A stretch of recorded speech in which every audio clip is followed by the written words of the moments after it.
The first thing I noticed was the sound. A laugh, soft but too familiar, too intimate to belong anywhere near my living room. I froze in the doorway, my keys dangling from my fingers, as that sound spilled through the house I built with my own hands. My wife's voice followed, low and teasing. Then a man's, deeper, confident, amused. For a moment I convinced myself it was the television. Maybe she was watching something. But then I heard her say my name.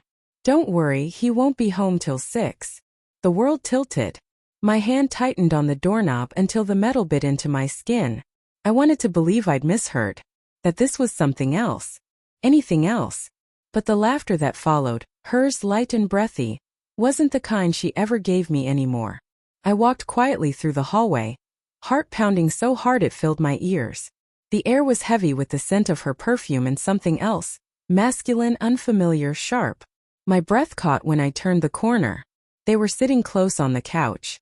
Her hand rested on his thigh like it belonged there. My wife Sonia tilted her head toward him, smiling that secret, half-shy smile I hadn't seen since before we got married. My chest burned. He was handsome. Younger, maybe mid-20s, the kind of man who looked like he'd never been told no. My wife's lips brushed his cheek just as my phone buzzed in my pocket.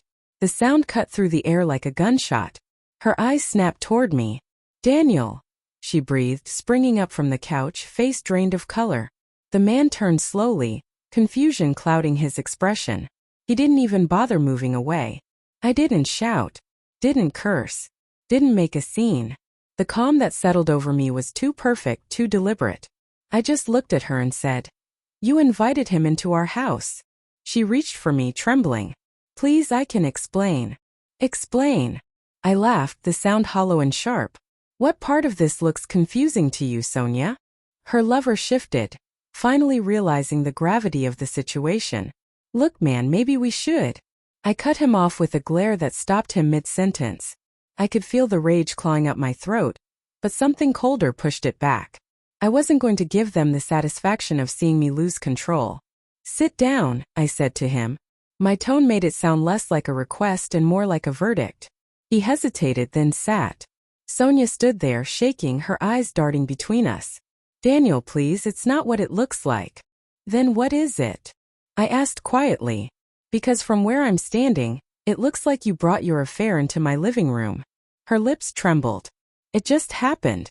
I was lonely. You've been distant for months." There it was, the excuse.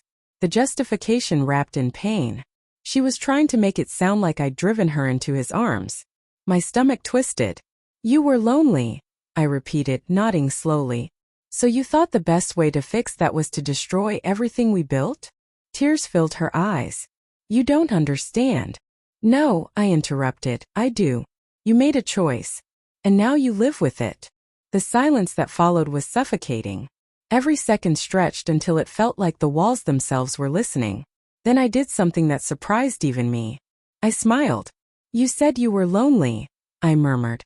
"So let's fix that." Sonia frowned. "What are you talking about?" I walked to the kitchen, pulled out 2 glasses and poured whiskey into each. My hands were steady. Too steady. I handed one to her lover first. "Drink." He hesitated. "Man, I don't think." "Drink," I repeated. He obeyed. I turned to Sonia and handed her the second glass. "To honesty," I said. She didn't move. "Daniel." "To honesty," I repeated, my voice cracking slightly this time. Her hand trembled as she took the glass and clinked it weakly against mine. "To honesty." We drank. For a long time no one said a word. Then as the seconds passed, I watched realization dawn on both their faces. The confusion. The dizziness. The panic. What did you do?" Sonia gasped, clutching her stomach. Her lover's glass shattered on the floor. He stumbled, eyes wide, words slurring. I didn't move. I just stood there, watching the chaos unfold like it was happening in slow motion. Sonia fell to her knees, reaching for me. "Daniel, please." I crouched beside her, brushing a strand of hair from her face. "Relax," I whispered. "It's not poison." Her pupils dilated. She tried to speak but couldn't. "It's just something to make you sleep," I said softly. "I'm not a murderer, Sonia. I just needed you both to feel powerless for once. To feel the fear you gave me every day you lied. Her eyes fluttered, her breath shallow. I stood watching as they slumped to the floor, the weight of their betrayal heavy in the air. When they woke hours later, the room was empty. The pictures were gone. The furniture was gone. The walls were bare. Every trace of our life together erased. I left only a note. You invited him into my house. So now it's yours. Both of you can live with what's left. I moved out that night. I didn't take much. Just my camera, my clothes, and my dog. The rest of it belonged to a life I no longer recognized. Months passed before I heard from her again. She called, voice trembling, asking for forgiveness. I didn't answer. She sent letters. I didn't read them.